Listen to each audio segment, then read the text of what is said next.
உருவாகுது.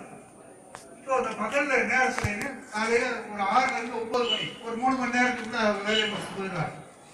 அப்புறம் சாயந்தரம் ஒரு 3 மணிக்கு வருவாங்க. அந்த 6 மணிக்குள்ள அவங்க வேலை முடிச்சுக்கிடுவாங்க. மற்ற நேரங்களில் தாக்குறது இல்லை.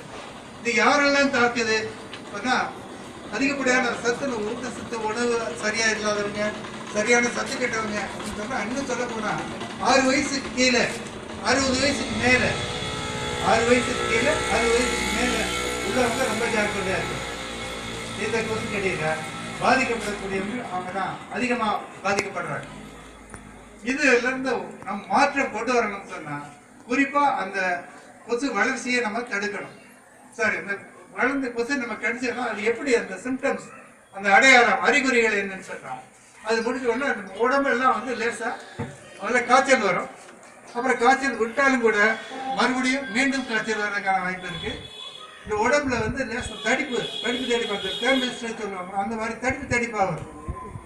அதுவே வந்து சிவப்பாகவும் தடிப்பு வரும்.